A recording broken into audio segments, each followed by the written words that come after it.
নাতি নাতনি হইতে হইতে আদম আলাইহিস সালামের 1000 বছর হায়াতের ভিতরে উনি 1.25 লক্ষ সন্তান দেখে গেছে। নাতি নাতনি ইত্যাদি বাড়তে বাড়তে 1.25 লক্ষ পর্যন্ত। এই 1.25 লক্ষের ভিতরে 1.25 লক্ষ সবই মুসলমান, একজনও কাফের না, সব মোমেন, সব মোমেন। এই 1000 বছর পরে আদম আলাইহিস সালামের ইন্তেকালের পরে নবী আসতেন, প্রথম নবী শীস আলাইহিস সালাতু সালাম। এরপরে নবী আসছে মাহলাইল আলাইহিস সালাম।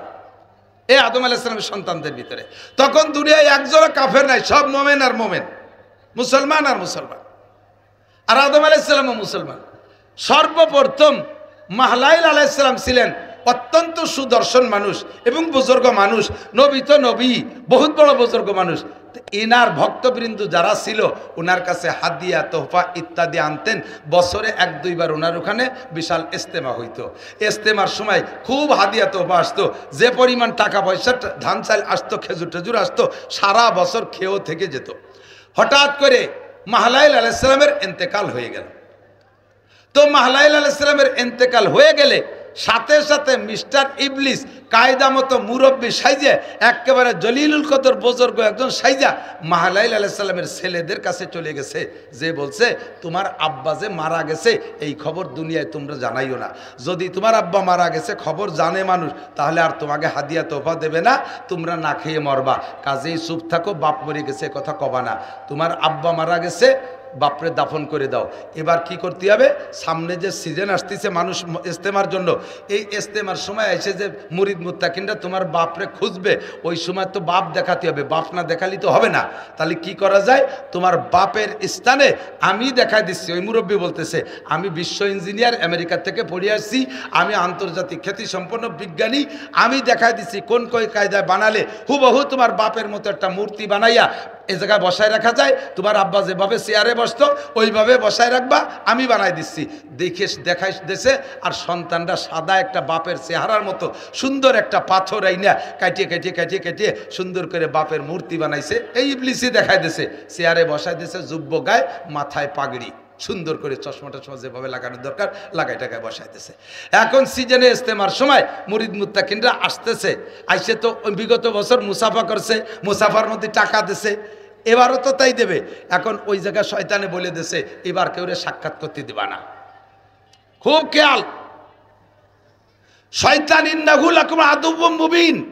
আব্বা যে আদম আলাইহিস সালামের জান্নাত থেকে বের করছে, আর দুনিয়ায় মূর্তি পূজার সূচনা কিভাবে করে দেখেন। এবার মাহলাইল আলাইহিস সালামের মূর্তি বানাইয়া সুন্দর করে বসাই দিয়ে মুরিদ মুত্তাকিনদেরকে দাওয়াত দিয়েছে, আসো মাহলাইলের সাথে ইস্তেমা। ওই শয়তানি এবার এলান করে বেড়াইছে, ও পোস্টারিং মাইকিং হ্যান্ডেলিং সবও করে বেড়াইছে। লোকজন আসছে, বহুত লোক আসছে। আসার পর এখন মাহলাইলের সাথে মুসাফা করবে। ও গেটে থেকে বলছে হুজুর এবার খুব অসুস্থ, হুজুর ক্লান্ত, হুজুরের সাথে মুসাফা করা যাবে না, আগামী বর্ষে মুসাফা করবা। এই জায়গা তোমরা হাদিয়া রেখে যাও, হুজুর খুশি হবে। হুজুরের কাছে মুসাফা করলে হুজুর হলো ক্লান্ত হবে, বদদোয়া দেবে। এই কয়ে কয়ে মানুষদেরকে বিদায় দিছে, হাদিয়ার টাকা সব গোছায় গোছায় রাখছে, এখানে জমা করছে। মাহফিল শেষ, ইস্তেমা শেষ, লোকজন চলে গেছে। এবার শয়তানে যাইয়া সারা দুনিয়ায় ভিন্ন প্রচার দিছে, এই ভিন্ন রূপ ধারণ করে। আগে তো ওই দিন পিসাব সেজে গেছে, হুজুরের খলিফা সেজে বসছে, আর আজকে অন্য রূপ ধারণ করে বলছে এই মাহলাকে মারা গেছে, তার ছেলেরা ওই জায়গা মূর্তি একটা বানাইয়ে সেই জায়গা বাপ সাজাইয়ে জামা কাপড় পরায় বসাই তুইছে, তাই তোকে মুসাফা করতে দেয়নি, তাই তোকে মুসাফা করতে দেই নেই। কি কয়, হুজুর মারা গেছে আর আমাকে দেখা করতে দেই নেই, এভাবে মূর্তি বানাই আমাকে কালেকশন করছে। এরপরে নিজে নিজে দেখছে যে যদি এরকম ঘটনা ঘটে তাহলে তো জায়গার কেউ যাবে না, তাদেরকে আবার ভিন্ন ভিন্ন বাড়ি বাড়িতে তশকিল করছে।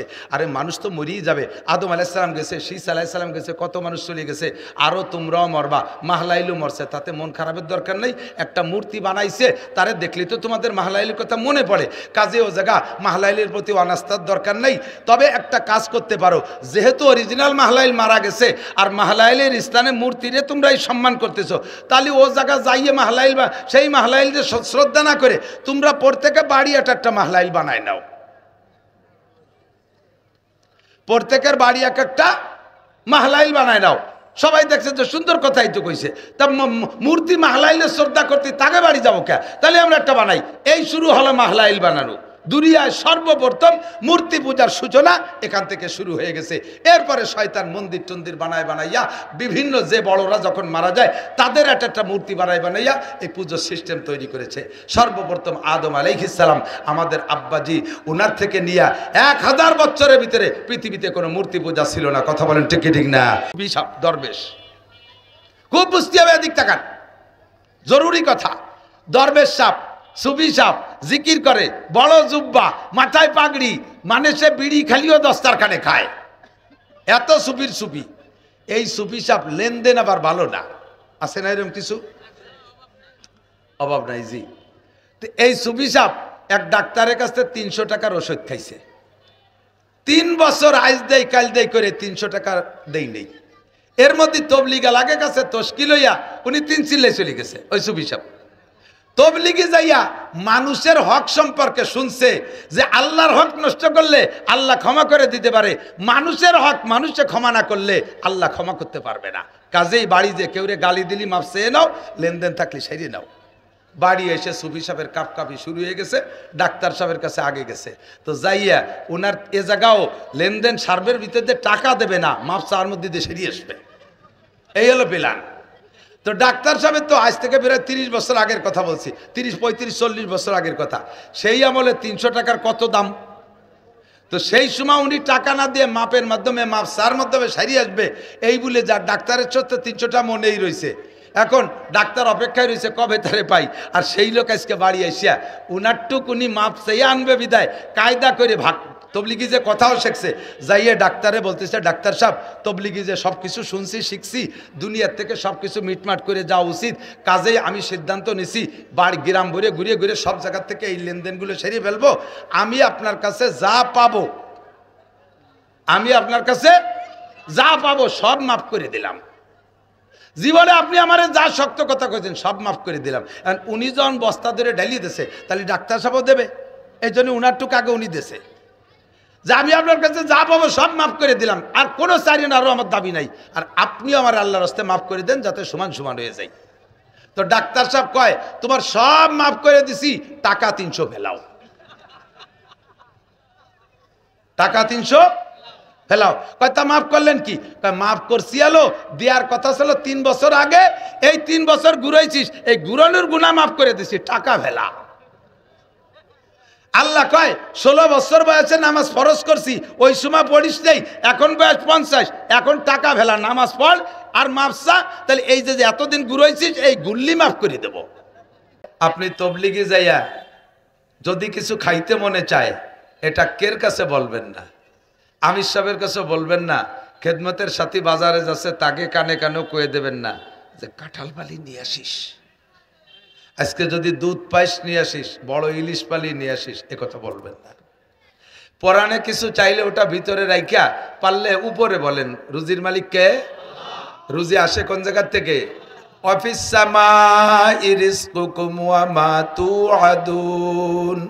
আসমান থেকে রুজি আসে, কাজে রুজি যার থেকে আসে তার কাছে বলো, ব্যক্ত করবা না। ফকরে খুদরা পে সে কাজ পায় দামাকুন, নিজের কোনো চাহিদার অভাব মানুষের কাছে ব্যক্ত করবা না, ভিতরে রাখো, তাহলে দেখবেন মনে উঠছে, এই মনে উঠা অনুযায়ী ওয়ালাকুম ফিহা মা তাশতাহি আনফুসুকুম, জান্নাতের মতো মনে যা কল্পনা করবেন তা আল্লাহ পাক পৌঁছে দেবে জান্নাতের মধ্যে। কন্যা সুবহানাল্লাহ।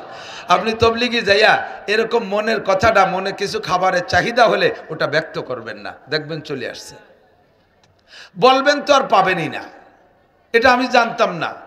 তবলিগে যখন প্রথম গেছি বেশ কয়েকদিন থাকার পরে দুধ খাইতে মনে চাচ্ছে। ওই এলাকায় যে এলাকায় গেছি সেই এলাকায় দুধ আসে বাজারে বিকেলে বাজারে, আর আমাদের এদিকে আসে সকালে বাজারে, বিকেলে বাজারে দুধ আসে। খেদমতের সাথীকে বললাম ভাই দুধ খাইতে মনে চাচ্ছে, বাজারে দুধ পাইলে নিয়ে এসেন। তো ওরা আমার জুনিয়র, আমার অনেক মহব্বত করে, আমি বড় হুজুর দুধের কথা বলছি, ওরা এক বাজারে গেছে দুধ পাই নেই, খবর পেয়ে আর এক বাজারে গেছে সে আনে দুধ পাই নেই, বিকেলে বাজার ঘুরতে ঘুরতে রাত 8টা পর্যন্ত দুধ কোনো জায়গা পাই নেই। আল্লাহ, পরে আমির সাহেব কয় যে হুজুর এই তবলিগি থেকে এইরকম কইলে পাওয়া যায় না, না কয়ে চুপ করে থাকলে সময় মতো পাওয়া যায়। এর কয়েকদিন পর পরানে চাচ্ছে কাঁঠাল, এখন কি এরি তা তো না করলে তো কিনা হবে না। কাঁঠাল খাইতে মনে চাচ্ছে, সিজন প্রায় শেষ। তারপরও একেবারে খেমটি খুমটি দিয়ে তাকলাম চুপ করিয়া, কব না যা থাকে কবালে, কব না কইতে কইতে আইজও পালাম না, কাইলও পালাম না। যেদিন চলে যাব ওই মসজিদের থেকে সেই দিন এক মনোজনের এক কাঁঠাল আইছে। সবাই খাইয়ে দাইয়ে মহল্লা লাগে খাওয়াইয়ে আরো এক কন্দি আর একদিন চলে গেলাম। মাহফিলের ময়দানে বৈশা সেম আপনার ভিতরে যা চাহিদা আছে দোয়া করেন আল্লাহর কাছে। আমি তো সারেন্ডার করছি আল্লাহর কাছে, সুবহানাকা লা ইলমা লানা ইল্লা মা আল্লামতানা ইন্নাকা আনতাল আলিমুল হাকিম। আমি কিছু জানি না আল্লাহ, এই এত মানুষ বসে রয়েছে, এদের সকলের চাহিদা অনুযায়ী যা দরকার তুমি আল্লাহ আমার মাথার মধ্যে ঢুকাইয়া দাও। নবিয়া বাদা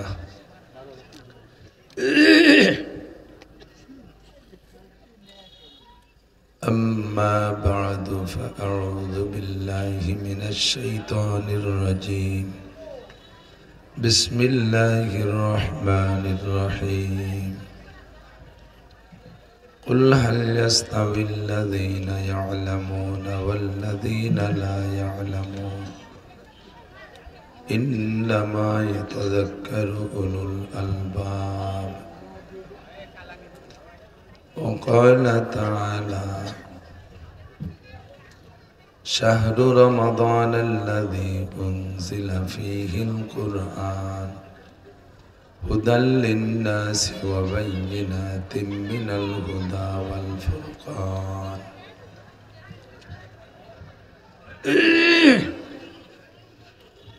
وقال محمد رسول الله صلى الله عليه وسلم مجلس فقه خير من عبادة 60 سنة سبحانك لا علم لنا إلا ما علمتنا إنك أنت العليم الحكيم جزى الله عنا محمدا ما هو أهله سبحان الله وبحمده سبحان الله العظيم رب اشرح لي صدري ويسر لي أمري واحلل عقدة من لساني يفقه قولي رب زدني علما اللهم أرنا الحق حقا وارزقنا اتباعه وأرنا الباطل باطلا وارزقنا اجتنابه সকলে বলি আমিন। একটু দুরূদ শরীফ পড়ি, আল্লাহর রহমত বেড়ে যাবে। اللهم صل على محمد وعلى آل محمد كما صليت على إبراهيم وعلى آل إبراهيم إنك حميد مجيد اللهم بارك على محمد وعلى آل محمد كما باركت على إبراهيم وعلى آل إبراهيم إنك حميد مجيد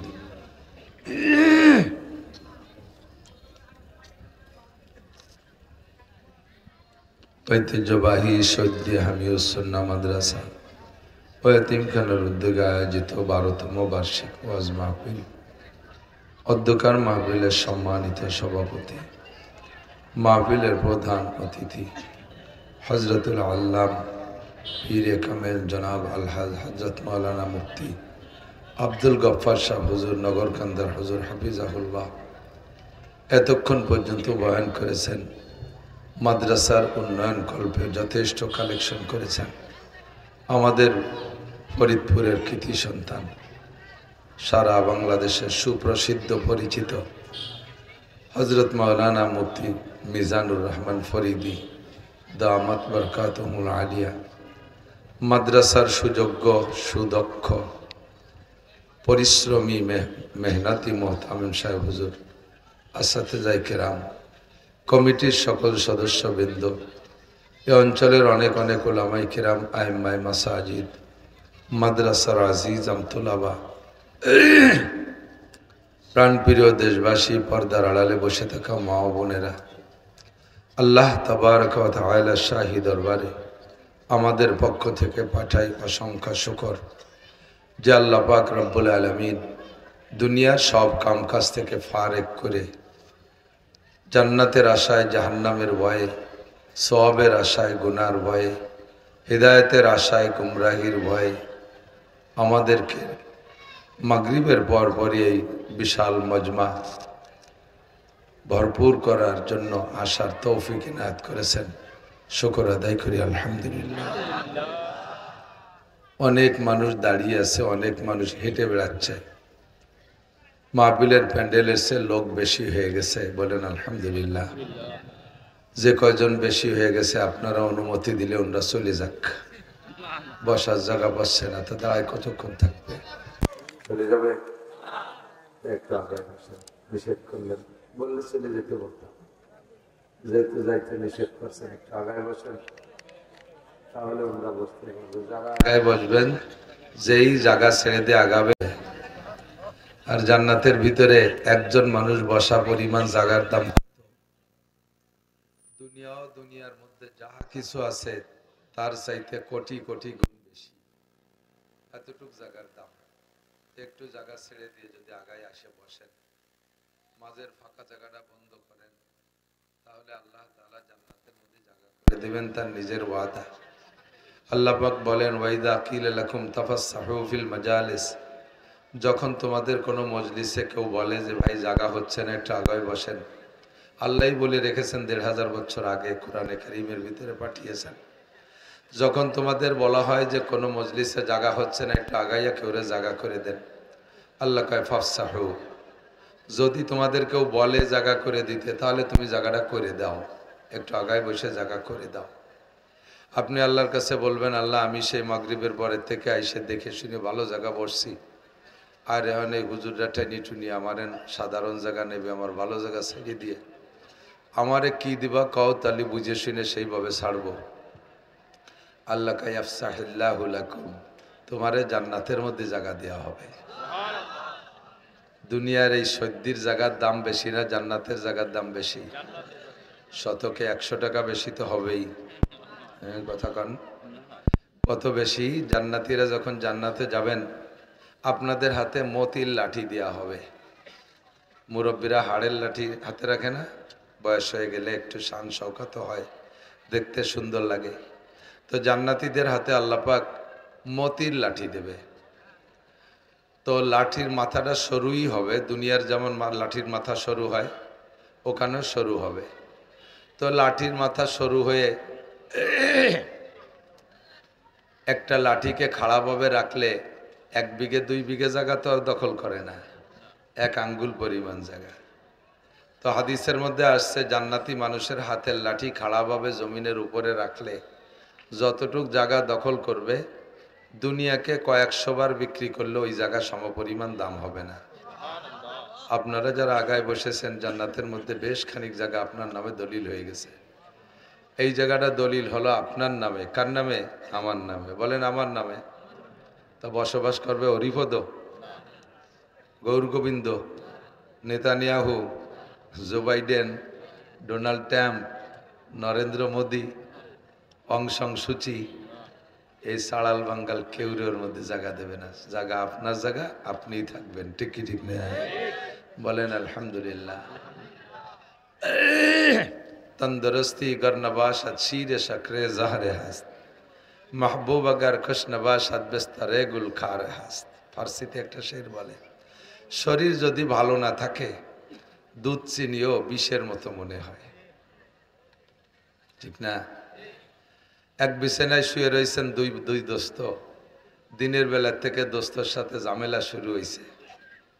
এই রাগারাগির ভিতর দিয়ে এক বিছানায় শোয়া লাগছে, শুইছেন। দুইজনের মন ভালো না, রাগারাগির মধ্যে দিয়ে শুইছেন। ফুল বিছানাও যদি দেয় ফুল বিছানা কাটা কাটা মনে হবে। স্ত্রীর সাথে 3 দিন আগের থেকে কিলে কিলি লাগাইছেন, সেই স্ত্রী নিয়ে বিছানে শুইছেন, কার মনে কি কয় কন্দি? বোর মনে কয় দামলা সরে না কে জায়গাতে, আপনার মনে কয় শয়তানটা আজকে বাপের বাড়ি গেল নাকি। এক বিছানে ভালো লাগে না, ফুল বিছানা কাটা কাটা লাগে, শরীর ভালো না। কার কতক্ষণ ভালো থাকবে এটা তো কেউ বলতে পারবে না।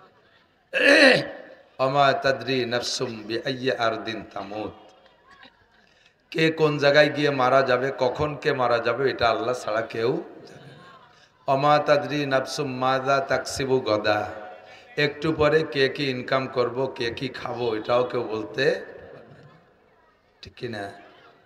সুস্থ শরীরে সব দাওয়াতগুলো রাখি, মাহফিলের দাওয়াত রেখে কর্তৃপক্ষ দোয়া করে আমাদের জন্য, আল্লাহ যেন হুজুর সুস্থভাবে আসে। সত্যই মাহফিলে এত পরিশ্রম, দেখেন এখন গা ভিতরে গরম কিন্তু বিশাল গরম লাগতেছে, অথচ ফ্যান চালাইতে পারতেছি না। ফ্যান চালাইলেই গলাটা আরো বসে যাবে। এই কষ্ট সয়ে নিয়েই কথা বলা লাগবে। রাতভর গাড়িতে বগুড়ার থেকে বগুড়ার সোনাতলা, বগুড়ার থেকে আরো অনেক দূর, মহাস্থানগড়ের থেকে ওই পাশে সোনাতলা থানা, মাহফিল শেষ করে রাত 11:30টায় রওনা দিয়েছি, বাড়ি আসছি সকাল 7:30টায়। নিজের গাড়ি, ভালো গাড়ি, সারা রাত গাড়ি চলছে। আসার পরেই একের পর এক লোকজন, মাদ্রাসার মাহফিলের কাজ চলতেছে। এই কারগুজারি শোনার জন্য আপনারা আসেন নাই, অসুস্থতাই তাই একটু দুর্বলতা ব্যক্ত করার জন্য বলছি। এমন করে প্রত্যেকটা রাত কতক্ষণ ভালো থাকা যায়? শরীরে তো সুস্থ হওয়ার জন্য ঔষধ খাই, ঔষধের কাজ করার জন্য একটা সুযোগ দিতে হবে না? ঔষধও কাজ করার সুযোগ পাচ্ছে না। তার ভিতর দিয়ে সাধ্য অনুযায়ী চেষ্টা করি, যতক্ষণ বেঁচে আছি, জীবনে শ্বাস আছে, সরকারি বাধা, প্রাকৃতিক দুর্যোগ না থাকলে আমি সাধ্য অনুযায়ী মাহফিল অ্যাটেন্ড করি এবং আগে আগে আসার চেষ্টা করি। আমি আসর পড়ছি, এখানে এসে আসর পড়ছি আলহামদুলিল্লাহ। বিগত সময়ে আসছি, সে সময় এসে পরিবেশ যা পেয়েছি আজকে তার চেয়ে অনেক ভালো পাচ্ছি। বড় একটা মসজিদ দেখে কলিজা ঠান্ডা হয়ে গেছে। মোমেনের মসজিদ দেখলে ভালো লাগে, কথা কন না কে? মসজিদটা দেখে ভালো লাগছে, তখন নিজেকে আমি সার্টিফিকেট দিলাম, তাহলে আমি মোমেন। কারণ আল্লাহ পাক বলেন, ইন্নামা ইয়ামুরু মাসাজিদাল্লাহি মান আমানা বিল্লাহ, মসজিদ আবাদ করে, মসজিদ নির্মাণ করে, মসজিদের খেদমত করে, মসজিদে যাতায়াত করে, মসজিদ দেখলে দোয়া পড়ে, মসজিদ দেখলে খুশি হয়, এরা কারা? ইয়ামুরু মাসাজিদাল্লাহি মান আমানা বিল্লাহ, যারা ঈমানদার। বলেন যারা। মন্দির দেখলে আপনাদের খুশি লাগে না? গির্জা দেখলে, প্যাগোডা দেখলে খুশি লাগে? মসজিদ দেখলে ভালো লাগে কি লাগে না? নামাজ যদি নাও পড়েন মুসলমানের সন্তান, মসজিদ দেখলে ভালো লাগে, ঠিক না? কাজে আপনারা সবাই মোমেন, বলেন আলহামদুলিল্লাহ। মোমেন এই পাশে পোলাপানে খুব ক্যাসর মেসর করতেছে, এগে একটু ঠেকা। এই ছোটরা সর, এই যে লাঠি নিয়ে গেল বাড়ি বেনে দিস, তাড়াতাড়ি সারি সার।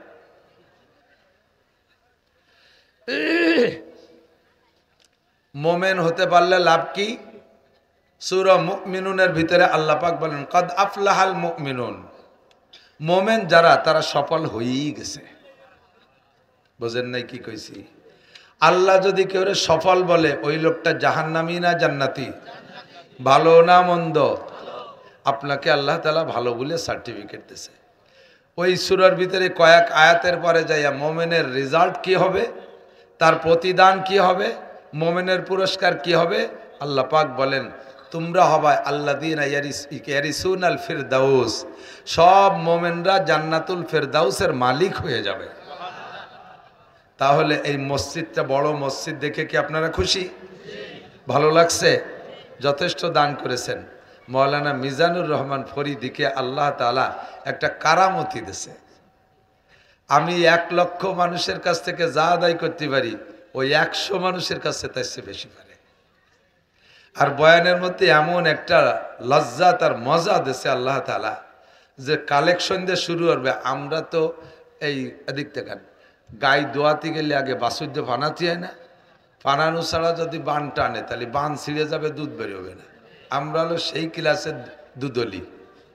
আর মিজানুর রহমান ফরিদি ফানানু ছাড়াই দোয়াই ফেলতে পারে।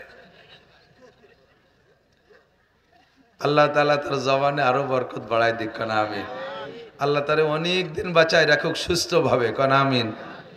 আল্লাহ তাআলা তার দ্বারা জাতির এই খেদমতটা হচ্ছে। আমি পারি না বিদায় পরমেও লিখে দিছে আমি কালেকশন পারি না। আমি একদিকে দিতে পারবো না, আবার কালেকশন করে দিতে পারবো না। আমি তো দুইটা লসের মধ্যে আছি।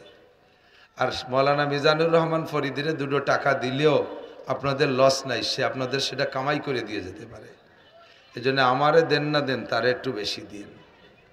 আমি সব বক্তার জন্য তশকিল করি, কি যে পরিশ্রম জানেন না। বক্তারা সবাই হায়াত বেচে খাচ্ছে, বক্তারা হায়াত বিক্রি করে খাচ্ছে। আমার সমসাথী যারা, তাদের অনেকের দাড়ি একটাও পাকি নেই, আর আমি বুড়ো হয়ে গেছি। আমার মেয়েটা, ছোট্ট মেয়েটাকে, আব্বু তুমি ওয়াজকালাম বাদ দাও, আমাকে জাগা জমি যা আছে তুমি আলনাঙ্গল চুষে টুষে এই পাটকুষ্টা বুনোই আমাকে খাওয়াও, তুমি ওয়াজ করতে করতে বুড়ো হয়ে যাচ্ছ। এজন্য বক্তাদের প্রতি আপনারা সহানুভূতি রাখবেন, দরদ রাখবেন, ভালোবাসা রাখবেন। আসার পরে তাদের মন মাইন্ড নষ্ট হওয়ার মতো কোনো কথা বলবেন না। আর আরেকটা কথা বলে দেই, সেটা হলো কোনো বক্তারে ওয়াজের আগে শিখেই দেবেন না, হুজুর এইডে বলবেন, এইডে বলবেন, এইডে বলবেন। আপনি এইডে বললে খুব ভালো লাগে, যেটা শিখাই দেবেন ওই দিন ওইটা বাদ হয়ে যাবে। তবলিগি মিজাজে বসবেন। তবলিগি গেছেন নাকি আপনারা? না গেলেও পক্ষে কার একটু হাত দেখাবেন তবলিগের পক্ষে। আলহামদুলিল্লাহ, আমার গোপালগঞ্জের মানুষ তবলিগের পক্ষে থাকবেই। গোপালগঞ্জ, মাদারীপুর, শরীয়তপুর, সারা বাংলাদেশে, সারা পৃথিবীতে তবলিগ। বিশেষ করে গোপালগঞ্জ জেলাদের রোল নাম্বার তবলিগের খাতায় 3। 1 নম্বরে নেত্রকোনা, 2 নম্বরে ভোলা, 3 নম্বরে গোপালগঞ্জ আছে কাজের দিক দিয়ে। তো তবলিগে উসুল হলো, আপনি তবলিগে যাইয়া যদি কিছু খাইতে মনে চায়, এটা কের কাছে বলবেন না, আমির সাহেবের কাছে বলবেন না, খেদমতের সাথী বাজারে যাচ্ছে তাকে কানে কানেও কয়ে দেবেন না যে কাঁঠাল পালি নিয়ে আসিস, আজকে যদি দুধ পাইস নিয়ে আসিস, বড় ইলিশ পালি নিয়ে আসিস, এ কথা বলবেন না। পরাণে কিছু চাইলে ওটা ভিতরে রাইখা পারলে উপরে বলেন, রুজির মালিক কে? রুজি আসে কোন জায়গার থেকে? অফিস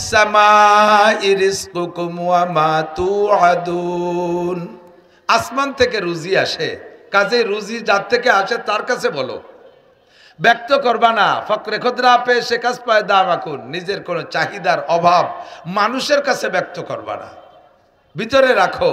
তাহলে দেখবেন মনে উঠছে, এই মনে উঠা অনুযায়ী ওয়ালাকুম ফিহা মা তাশতাহি আনফুসুকুম, জান্নাতের মতো মনে যা কল্পনা করবেন তা আল্লাহ পাক পৌঁছে দেবে জান্নাতের মধ্যে। কন্যা সুবহানাল্লাহ। আপনি তবলিগি যাইয়া এরকম মনের কথাটা, মনে কিছু খাবারের চাহিদা হলে ওটা ব্যক্ত করবেন না, দেখবেন চলে আসছে। বলবেন তো আর পাবেনই না। এটা আমি জানতাম না। তবলিগে যখন প্রথম গেছি, বেশ কয়েকদিন থাকার পরে দুধ খাইতে মনে চাচ্ছে। ওই এলাকায়, যে এলাকায় গেছি সে এলাকায় দুধ আসে বাজারে বিকেলে বাজারে, আর আমাদের এদিকে আসে সকালে বাজারে। বিকেলে বাজারে দুধ আসে। খেদমতের সাথীকে বললাম, ভাই দুধ খাইতে মনে চাচ্ছে, বাজারে দুধ পাইলে নিয়ে এসেন। তো ওরা আমার জুনিয়র, আমার অনেক মহব্বত করে। আমি বড় হুজুর দুধের কথা বলছি, ওরা এক বাজারে গেছে দুধ পাই নেই, খবর পেয়ে আর এক বাজারে গেছে সে আনে দুধ পাই নেই। বিকেলে বাজার ঘুরতে ঘুরতে রাত 8টা পর্যন্ত দুধ কোনো জায়গা পাই নেই। আল্লাহ। পরে আমির সাহেব কয় যে হুজুর এই তবলিগি থেকে এইরকম কইলে পাওয়া যায় না, না কয়ে চুপ করে থাকলে সময় মতো পাওয়া যায়। এর কয়েকদিন পর পরানে চাচ্ছে কাঁঠাল, এখন কি এরি, তা তো না করলে তো কিনা হবে না। কাঁঠাল খাইতে মনে চাচ্ছে, সিজন প্রায় শেষ। তারপরও একেবারে খেমটি খুমটি দিয়ে তাকলাম চুপ করিয়া, কব না, যা থাকে কবালে কব না। কইতে কইতে আইজও বললাম না, কাইলও বললাম না। যেদিন চলে যাব ওই মসজিদের থেকে, সেই দিন 1 মণ ওজনের এক কাঁঠাল আইছে।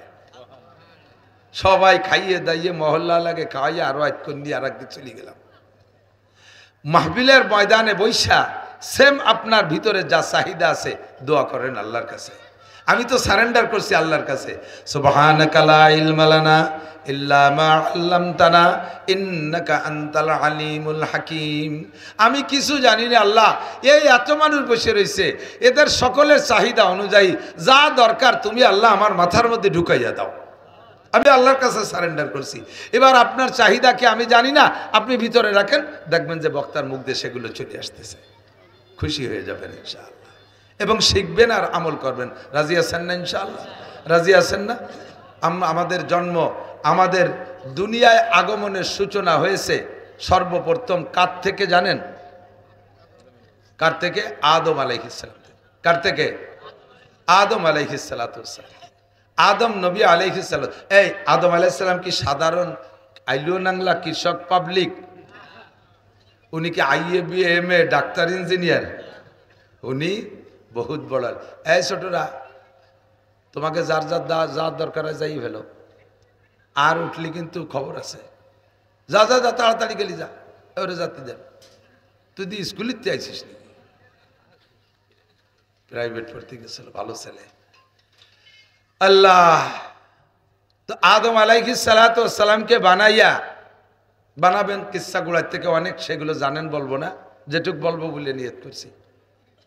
ফেরেশতারা মৌন অসমর্থন জানাইছিলেন। ফেরেশতারা এর আগে এই দুনিয়া তো ফেরেশতারা পরিচালনা করে আসতেছে, খেদমতের দায়িত্ব পালন করে আসতেছে, সর্বকালে উন্ডাই ভলেন্টিয়ার। তো জিনরা ছিল এই জগতে লক্ষ লক্ষ বছর। জিনরা এমনি জাতিগতভাবে আগুনের তৈরি, আর আগুন একটা উচ্ছৃঙ্খল পদার্থ, যাতে লাগাই দেয় তারে পুড়িয়ে ছাই বানায় ফেলে, খেয়ানত করে, আগুনের স্বভাব। সে আগুন দিয়ে জিন বানানোর কারণে তারা এই জগৎটাকে এমন বিশৃঙ্খলায় পরিণত করছে, আল্লাহ পাক সহ্য করতে না পারে, কয় ধর মার। এবার ফেরেশতা বাহিনীকে নামাই দিয়া এক সাইডে গণ ধুলাই দিয়ে হাজার হাজার লক্ষ লক্ষ কোটি কোটি মাইরিয়ে সাফ করে ফেলাইছে। দুই একটা আগানে বাগানে কোনা কানায় পাহাড়ের গর্তে মধ্যে ফলাইছিল।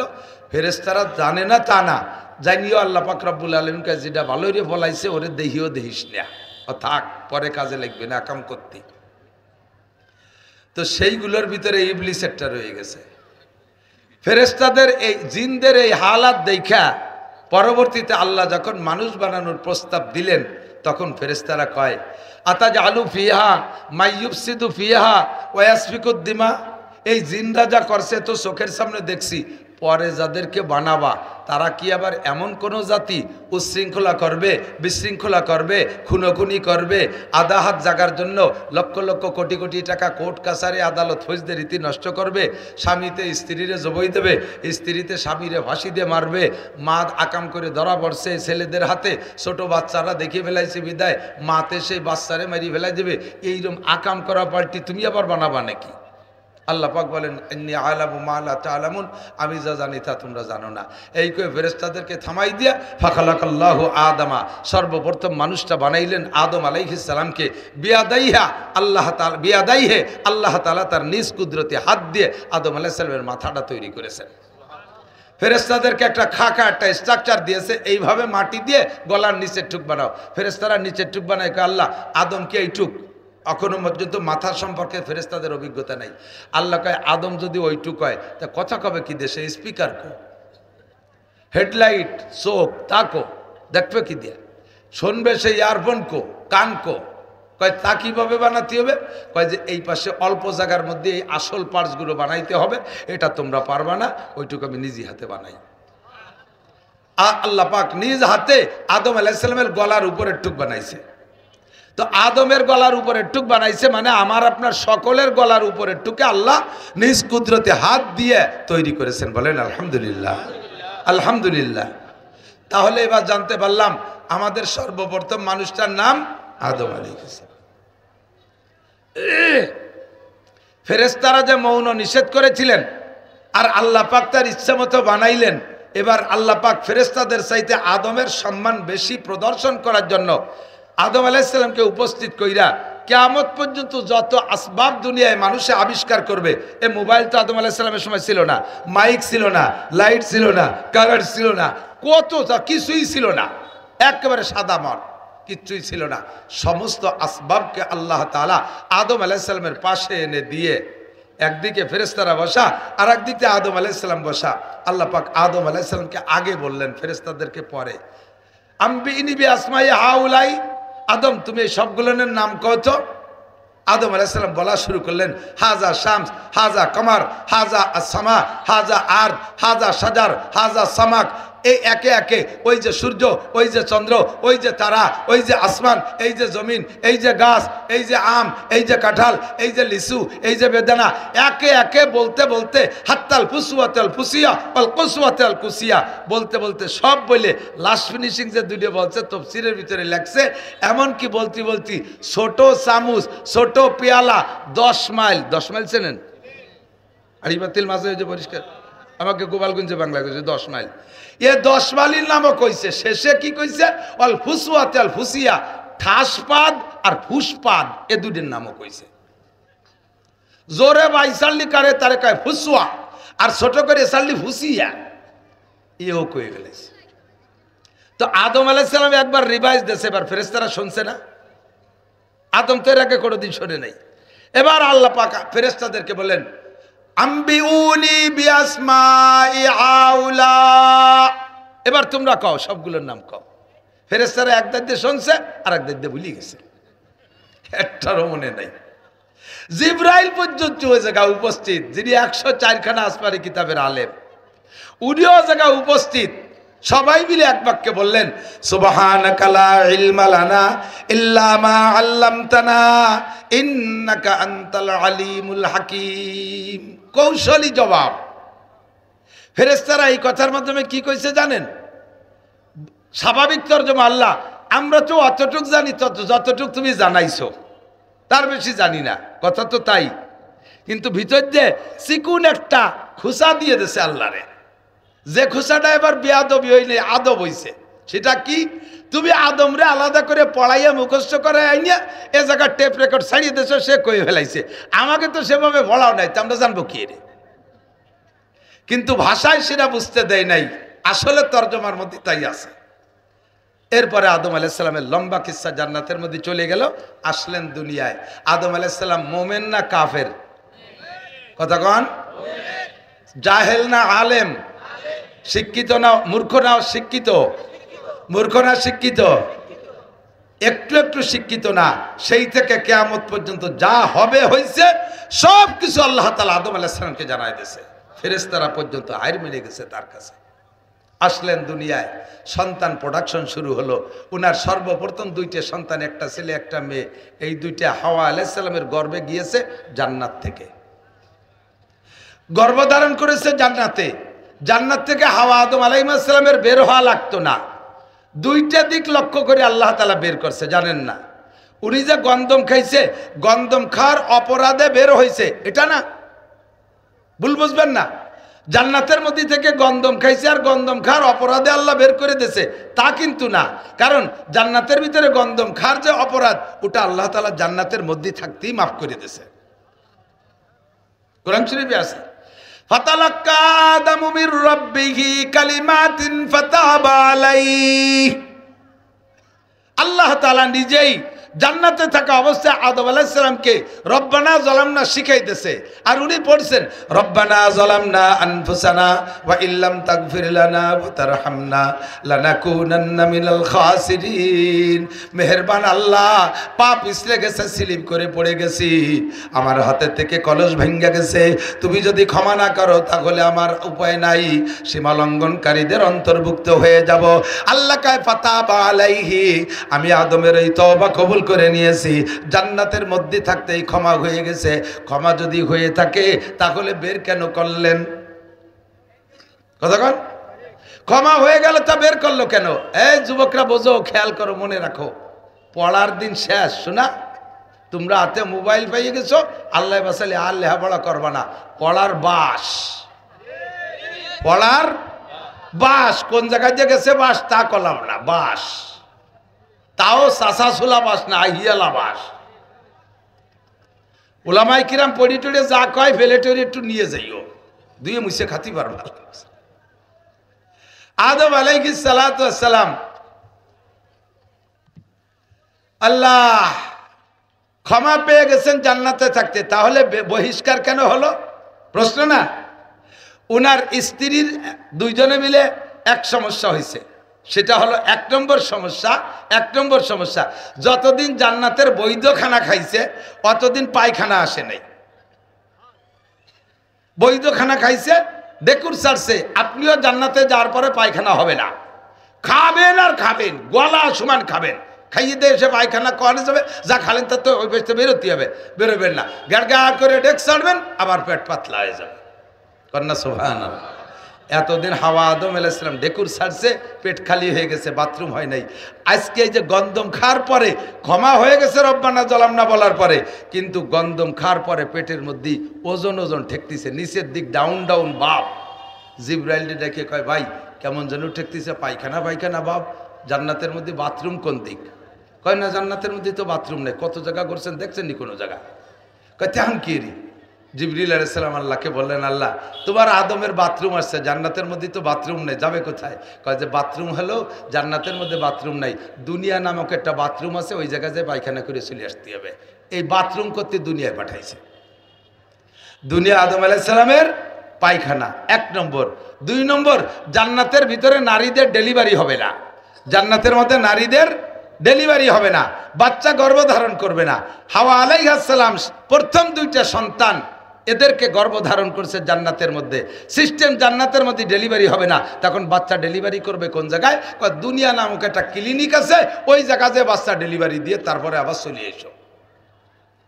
এই জন্য দুনিয়া আসছেন, প্রথম 2টা সন্তান পেটে নিয়ে আসছেন জান্নাত থেকে। আসার পরে দুনিয়া ডেলিভারি, একটা ছেলে একটা মেয়ে, একটা ছেলে একটা মেয়ে, পরবর্তীতে আরেক জোড়া, এভাবে আরেক জোড়া, এমন করে 125 জোড়া সন্তান হাওয়া আলাইহিস সালাম ডেলিভারি করেছেন। আদম আলাইহিস সালামের সন্তান 125 জোড়া, অর্থাৎ 125 দুগুণী কত? 250 সন্তান নিজের ঔরসের থেকে দেখছেন। বিবাহের পদ্ধতি, এ পক্ষের ছেলে এই জোড়ার ছেলে, ওই জোড়ার মেয়ে, কারণ আর তো মানুষ নাই যে এই গ্রামের ছেলে ওই গ্রামের মাইয়া, সে গ্রামই তো নাই, উনাই তো এক বাড়ির মানুষ সব। এই জন্য এ পক্ষের ছেলে ওই এই জোড়ার ছেলে ওই জোড়ার মেয়ে, এভাবে বিয়ে দিয়া দিই। এই জোড়া বন্টন করতে যাইয়া হাবিল আর কাবিলের যে কিস্সা শুনছেন, হাবিলের সাথে যে মেয়েটা হয়েছে, মেয়েটা বড় সুন্দর সুদর্শন, ভুল বলছি, এটা হয়েছে কালো। হাবিলির সাথে যে মেয়েটা হয়েছে এটাতে একেবারে কালো, ওই হাফসি পার্টি আর কি। আর কাবিলির সাথে যে মেয়েটা হয়েছে এইটা হয়েছে বিশ্ব সুন্দরী। কাবিলির সাথে যে মেয়েটা হয়েছে এইটা পাবে হাবিল, আর হাবিলির সাথে যেটা হয়েছে এইটা পাবে কাবিল। এই প্রথম জোড়া। এখন কাবিলির সাথে যে মেয়েটা হয়েছে সে বিশ্ব সুন্দরী। বিশ্ব সুন্দরী মানে সে সময় তো ওরাই 4 ভাই বোন, আর তো আর নাই, আসলে অরিজিনাল সুন্দরী, সেই বংশ হলো মিশরীরা। এখন কাবিল কোনো মতে মানতে রাজি না, আমার সাথে যেটা হয়েছে সুন্দরী, তোর সাথে যেটা হয়েছে কালা, তোর এই কালাটা আমি নেবো না, আমার দলাটা তোরে দেবো না। এই নিয়ে গ্যাঞ্জাম বাদাইয়া 2 ভাই লাস্টে মারামারি পর্যন্ত হয়ে গেছে, যেটা সেটা অন্য কিস্সা। এরপরে চলতে তাহলে থাকলো জোড়া জোড়া 125 জোড়া পর্যন্ত সন্তান হয়েছে। এদের বিবাহ শাদী এভাবে হইয়া নাতি নাতনি হইতে হইতে আদম আলাইহিস সালামের 1000 বছর হায়াতের ভিতরে উনি 1.25 লক্ষ সন্তান দেখে গেছে। নাতি নাতনি ইত্যাদি বাড়তে বাড়তে 1.25 লক্ষ পর্যন্ত। এই 1.25 লক্ষের ভিতরে 1.25 লক্ষ সবই মুসলমান, একজনও কাফের না, সব মোমেন, সব মোমেন। এই 1000 বছর পরে আদম আলাইহিস সালামের ইন্তেকালের পরে নবী আসছেন, প্রথম নবী শীস আলাইহিস সালাতু সালাম। এরপরে নবী আসছে মাহলাইল আলাইহিস সালাম, এই আদম আলাইহিস সালামের সন্তানদের ভিতরে। তখন দুনিয়ায় একজনও কাফের নাই, সব মোমেন আর মোমেন, মুসলমান আর মুসলমান। আর আদম আলাইহিস সালামও মুসলমান। সর্বপ্রথম মাহলাইল আলাইহিস সালাম ছিলেন অত্যন্ত সুদর্শন মানুষ এবং বুজুর্গ মানুষ। নবী তো নবী, বহুত বড় বুজুর্গ মানুষ। ইনার ভক্তবৃন্দ যারা ছিল ওনার কাছে হাদিয়া তোহফা ইত্যাদি আনতেন। বছরে 1-2 বার ওনার ওখানে বিশাল ইস্তেমা হইতো। ইস্তেমার সময় খুব হাদিয়া তোহফা আসতো, যে পরিমাণ টাকা পয়সা, ধান চাল আসতো, খেজুর টেজুর আসতো, সারা বছর খেয়েও থেকে যেত। হঠাৎ করে মাহলাইল আলাইহিস সালামের ইন্তেকাল হয়ে গেল। তো মাহলাইল আলাইহিস সালামের ইন্তেকাল হয়ে গেলে সাথে সাথে মিস্টার ইবলিস কায়দা মতো মুরব্বী সাইজে, একেবারে জলিলুল কদর বুজুর্গ একজন সাইজা মাহলাইল আলাইহিস সালামের ছেলেদের কাছে চলে গেছে, যে বলছে তোমার আব্বা যে মারা গেছে এই খবর দুনিয়ায় তোমরা জানাইও না। যদি তোমার আব্বা মারা গেছে খবর জানে মানুষ, তাহলে আর তোমাকে হাদিয়া তোফা দেবে না, তোমরা না খেয়ে মরবা। কাজেই চুপ থাকো, বাপ মরে গেছে কথা কবা না। তোমার আব্বা মারা গেছে, বাপরে দাফন করে দাও। এবার কি করতে হবে, সামনে যে সিজন আসতেছে মানুষ ইস্তেমার জন্য, এই ইস্তেমার সময় এসে যে মুরিদ মুত্তাকিনরা তোমার বাপরে খুঁজবে, ওই সময় তো বাপ দেখাতে হবে, বাপ না দেখালি তো হবে না। তাহলে কি করা যায়, তোমার বাপের স্থানে আমি দেখাই দিচ্ছি। ওই মুরব্বী বলতেছে, আমি বিশ্ব ইঞ্জিনিয়ার, আমেরিকা থেকে পড়ে আসছি, আমি আন্তর্জাতিক খ্যাতি সম্পন্ন বিজ্ঞানী, আমি দেখাই দিচ্ছি কোন কই কায়দায় বানালে হুবহু তোমার বাপের মতো একটা মূর্তি বানাইয়া এই জায়গায় বসায় রাখা যায়। তোমার আব্বা যেভাবে চেয়ারে বসতো ওইভাবে বসায় রাখবা, আমি বানাই দিচ্ছি। দেখে দেখাই দিছে, আর সন্তানরা সাদা একটা বাপের চেহারার মতো সুন্দর একটা পাথর আইনা কাটিয়ে কাটিয়ে কাটিয়ে কাটিয়ে সুন্দর করে বাপের মূর্তি বানাইছে। এই ইবলিসই দেখাই দিছে, চেয়ারে বসাই দিছে, যুব্য গায়ে, মাথায় পাগড়ি, সুন্দর করে চশমা টশমা যেভাবে লাগানোর দরকার লাগাই টাকায় বসাইতেছে। এখন সিজনে ইস্তেমার সময় মুরিদ মুত্তাকিনরা আসতেছে, আইসে তো বিগত বছর মুসাফা করছে, মুসাফার মধ্যে টাকা দিছে, এবারও তো তাই দেবে। এখন ওই জায়গায় শয়তানে বলে দিছে, এবার কেউ সাক্ষাৎ করতে দিবা না।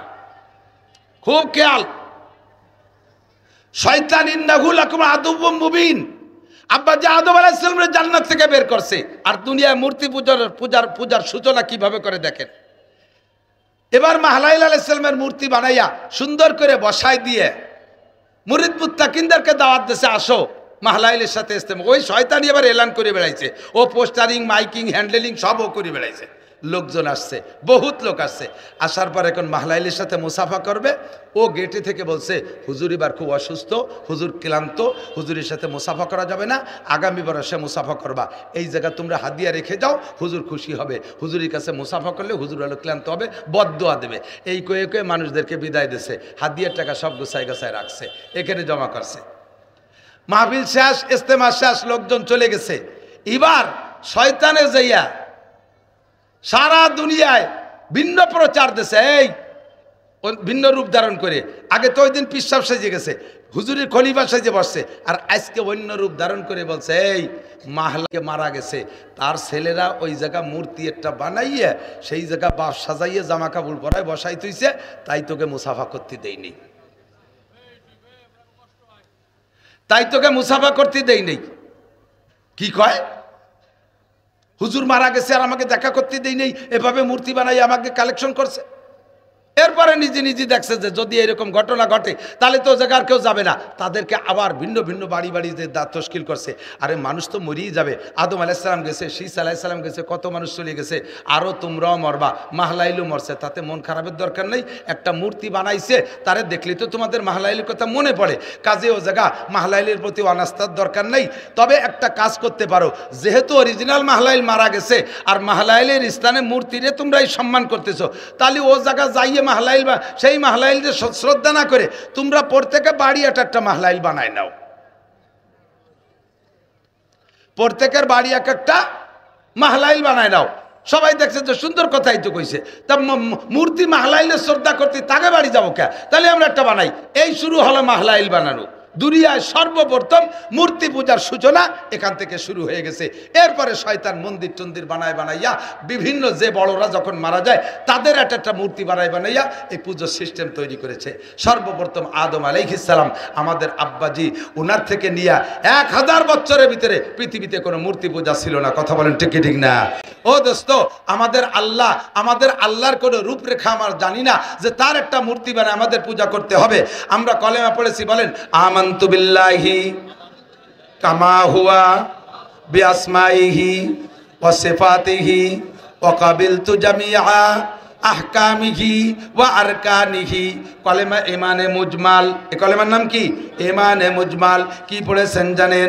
আমানতু বিল্লাহি কামা হুয়া, আল্লাহকে বিশ্বাস করি, দেখি নাই আল্লাহ কেমন, গণেশের মতো 10 কান হাত নাকি আরো বেশি হাত, আল্লাহর কি হাতির মতো সুর আছে, আল্লাহর হাতে কি কুড়েলের ফেঁকা ধরে দাঁড়ায় রইছে, আল্লাহ কি দুর্বল যে পিছন দিয়ে বাস ঠেলিয়ে দিয়ে দাঁড় করে রাখা লাগবে, বছরের শেষ হতে হতে আল্লাহ কি দুর্বল হয়ে যায়, 3 দিক দিয়ে বাস বাঁধে আল্লাহ আল্লাহরে ঠেলে রাখা লাগে।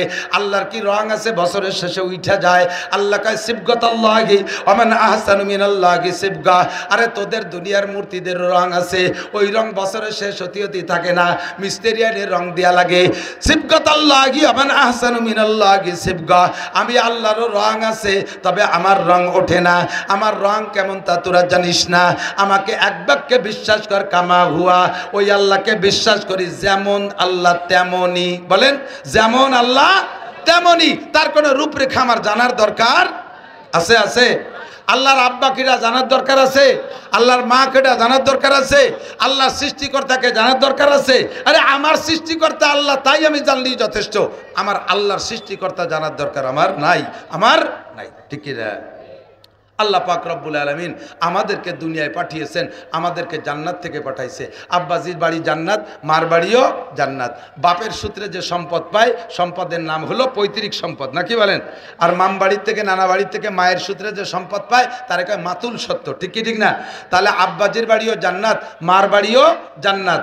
আমাদের পৈতৃক সম্পদও জান্নাত, মাতুল সত্য জান্নাত। আর পৈতৃক সত্য আর মাতুল সত্য উভয়টারই ওয়ারিস হয় সন্তানরা। কাজে আমাদের মূল বাড়ি কোথায়? জান্নাতে। ঠিক কি না?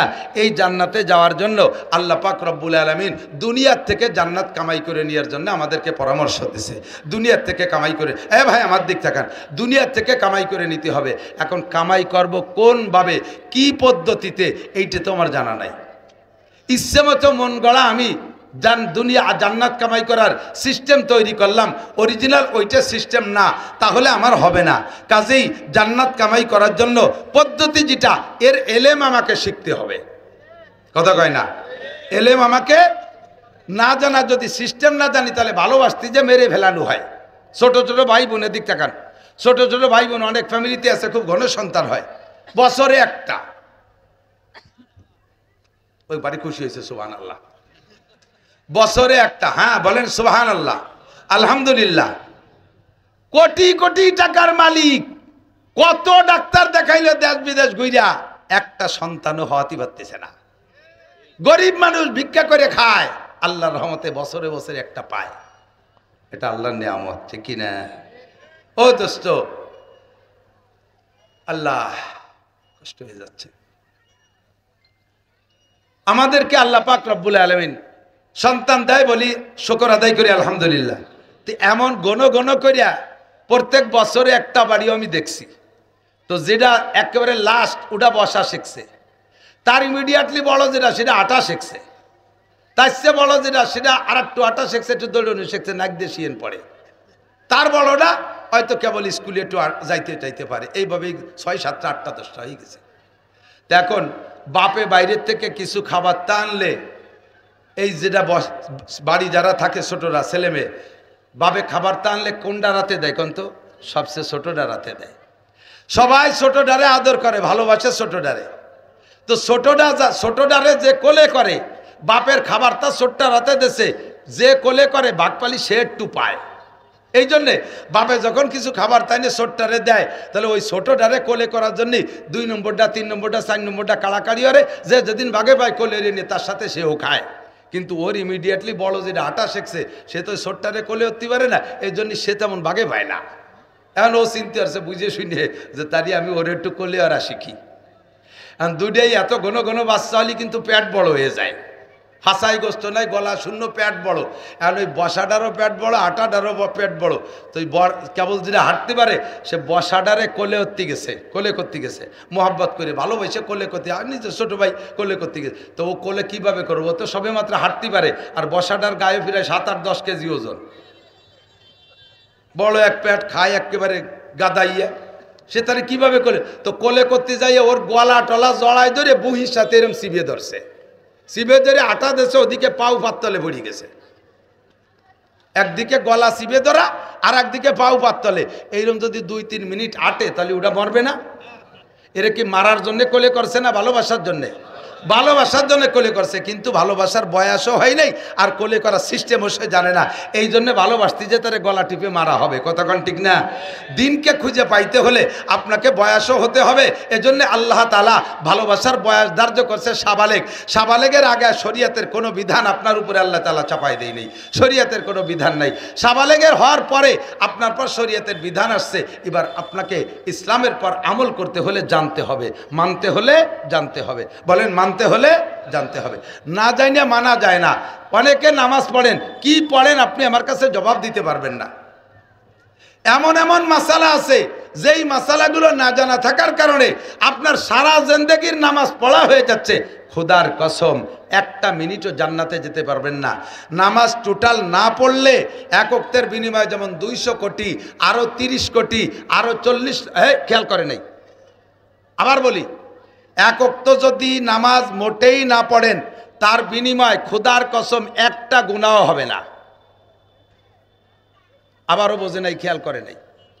নামাজ না পড়লে কোনো গুনাহ, নামাজ না পড়লে কি হবে না? সাহস পাচ্ছে না কোথায়? আমি বলে দিছি যে তো আমার সাথে বলেন, নামাজ না পড়লে কোনো গুনাহ হবে না। আবার বলে হবে। রোজা না রাখলেও কোনো গুনাহ হবে না। হজ ফরজ হয়েছে, না করলে কোনো গুনাহ হবে না। জাকাত ফরজ হয়েছে, না দিলে কোনো গুনাহ হবে না। তাই তো জাকাত দেবো কি? নামাজ না পড়লে যদি গুনাহ নাই তা পড়বো কে? এই শীতকালে নামাজটা হুজুর ভরি জানেন না কি ঠেলা।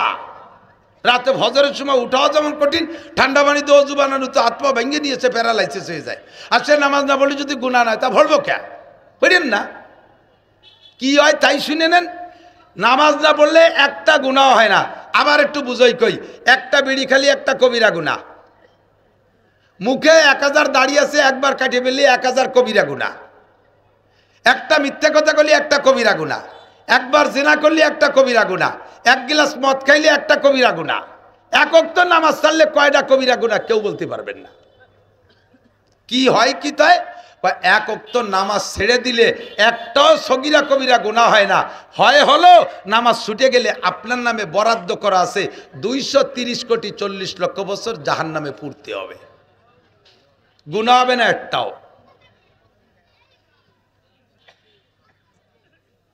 কথা কি বুঝছেন? এরপরে আর একটু বোঝেন, আর একটু ভালো করে বুঝবে। জিনা করছেন, তওবা করছেন, মাপ। চুরি করছেন, তওবা করছেন, মাপ। বিড়ি খাইছেন, তওবা করছেন, মাপ। বেপরদা করছেন, তওবা করছেন, মাপ। গাঁজা খাইছেন, তওবা করছেন, মাপ। সারা জীবন বইরে 60 বছর নামাজ পড়েন নাই, মরার আগে আস্তাগফিরুল্লাহ পড়ছেন, এক ওয়াক্ত নামাজও মাপ হবে না। সারা জীবন ভরে রোজা রাখেন নাই, মরার আগে আস্তাগফিরুল্লাহকে রোজার থেকে তওবা করছেন, ক্ষমা হবে না। রোজার শাস্তি আপনাকে খাটতে হবে। আবার বোঝেন, যদি এই তওবার দ্বারা নামাজ আর রোজার হজ আর যাকাত মাফ হইতো, আর মাফ হওয়ার দ্বারা বিচার কি? আল্লাহ পাক বলেন, যাকে আমি ক্ষমা করে দেই, যে গুনাহ থেকে ক্ষমা করি ওই গুনাহগুলো নেকি বানাই দেই। তাহলে আপনি মরার আগে সারা জীবন ভরে নামাজ না পড়ে আস্তাগফিরুল্লাহ পড়িয়ে আপনি সারা জীবনের নামাজের পরিবর্তে সমপরিমাণ নামাজ নিয়ে ক্ষমা তো পাইয়েই গেলেন, সমপরিমাণ নামাজ নিয়ে ভেস্তে চলে যাবেন। তা আমি বিটা 60 বছর খাইটে পিঠে ভরিয়ে কি এলো? তাহলে কেউ বলবো না মরার আগে আস্তাগফিরুল্লাহ কেউ মরবো। ভালো করে বোঝেন। এই আমার এলাকায় এক লোক সুফি সাহেব, দরবেশ, খুব বুঝতে হবে, এদিক তাকান, জরুরি কথা। দরবেশ সাহেব, সুফি সাহেব, জিকির করে, বড় জুব্বা, মাথায় পাগড়ি, মানে সে বিড়ি খালিও দস্তারখানে খায়। এত সুফির সুফি। এই সুফি সাহেব লেনদেন আবার ভালো না। আছে না এরকম কিছু? অভাব নাই জি। এই সুফি সাহেব এক ডাক্তারের কাছে 300 টাকার ওষুধ খাইছে। 3 বছর আজ দেয় কাল দেয় করে 300 টাকা দেই নেই। এর মধ্যে তবলিগা লাগে কাছে তশকি লইয়া উনি 3 চিল্লাই চলে গেছে। ওই সুফি সাহেব তবলিগে যাইয়া মানুষের হক সম্পর্কে শুনছে যে আল্লাহর হক নষ্ট করলে আল্লাহ ক্ষমা করে দিতে পারে, মানুষের হক মানুষে ক্ষমা না করলে আল্লাহ ক্ষমা করতে পারবে না। কাজেই বাড়ি যে কেউ রে গালি দিলি মাপ চেয়ে নাও, লেনদেন থাকলে সেরিয়ে নাও। বাড়ি এসে সুফি সাহেবের কাপকাপি শুরু হয়ে গেছে, ডাক্তার সাহেবের কাছে আগে গেছে।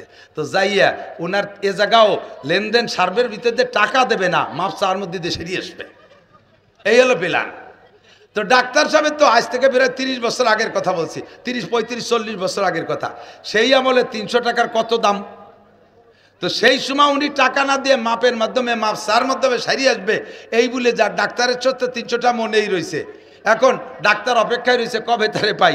আর সেই লোক আজকে বাড়ি আসিয়া উনারটুক উনি মাপ চেয়ে আনবে বিদায় কায়দা করে ভাগ তবলিগি যে কথাও শিখছে যাইয়ে ডাক্তারে বলতেছে, ডাক্তার সাহেব তবলিগি যে সব কিছু শুনছি শিখছি, দুনিয়ার থেকে সব কিছু মিটমাট করে যাওয়া উচিত, কাজেই আমি সিদ্ধান্ত নিছি বাড়ি গ্রাম ভরে ঘুরিয়ে ঘুরে সব জায়গার থেকে এই লেনদেনগুলো সেরিয়ে ফেলবো। আমি আপনার কাছে যা পাবো, আমি আপনার কাছে যা পাবো সব মাফ করে দিলাম। জীবনে আপনি আমার যা শক্ত কথা কইছেন সব মাফ করে দিলাম। উনি যখন বস্তা ধরে ঢালিয়ে দিছে তাহলে ডাক্তার সাহেবও দেবে, এই জন্য উনারটুকু আগে উনি দিছে যে আমি আপনার কাছে যা পাবো সব মাফ করে দিলাম, আর কোনো চারিন আরও আমার দাবি নাই, আর আপনিও আমার আল্লাহর রাস্তায় মাফ করে দেন যাতে সমান সমান হয়ে যায়। তো ডাক্তার সাহেব কয় তোমার সব মাফ করে দিছি, টাকা 300 ফেলাও, টাকা 300 ফেলাও। কয় তা মাফ করলেন কি? কয় মাফ করছি আলো দেওয়ার কথা ছিল 3 বছর আগে, এই 3 বছর ঘুরাইছিস, এই ঘুরানোর গুনাহ মাফ করে দিছি, টাকা ফেলা। আল্লাহ কয় 16 বছর বয়সে নামাজ ফরজ করছি, ওই সময় পড়িস নেই, এখন বয়স 50, এখন টাকা ফেলা, নামাজ পড় আর মাফ চা, তাহলে এই যে এতদিন ঘুরাইছিস এই গুল্লি মাফ করে দেব। বুঝতে পারছি? ও দোস্ত, এখন মোটেই নামাজ পড়েন নাই যারা, তাদের একাক বিশ্বাস হয়, এ পিছনেলার বিশ্বাস হয়, একাকত্বের কারণে 80 হুকবা জাহান্নাম। এ মহিলারা পাগলামি করিস না, ছাগলামি করিস না, গা এলাই দিস না, আখিরাতে ভুল বুঝিস না। একাকত্ব নামাজের বিনিময় 80 হুকবা জাহান্নাম। জোহরের নামাজ যে জোহরে না পড়া দুনিয়ার কাজ কামের প্রেসারে জোহরে না পড়া আসরের সময় কাজা করলেন, আসরের নামাজের টাইম মতো না পড়া মাগরিবের সময় পড়লেন, আসর মাগরিবকে একসাথে ঈশার সময় নিয়ে পড়লেন, এরে বলে কাজা পড়া। তুমি টাইম মতো কেন পড়ো নাই? যদি তওবা না করে মরো, তওবা করলে কি হবে? এই টাইম নাম মতো না পড়া আর এক সময় পড়ার কারণে যে অন্যায়, তওবা করলে আল্লাহ এই অন্যায় মাফ করে দেবে, নামাজের কারণে ভিন্ন শাস্তি দেবে না। আর যদি তুমি তওবা না করো তাহলে জোহরে আসরের সময় পড়লে, আসরে জোহর মাগরিবে পড়লে, ফজরে জোহরে পড়লে, তাহলে তোমার আমল নামায় যে পরিমাণ অপরাধ জমা হয়েছে তাতে এক ওয়াক্ত নামাজ কাজা পড়ার পরেও, জোহরে আসরে পড়ে দেওয়ার পরেও 1 হুকবা জাহান্নাম। 1 হুকবা মানে 2,88,00,000 বছর।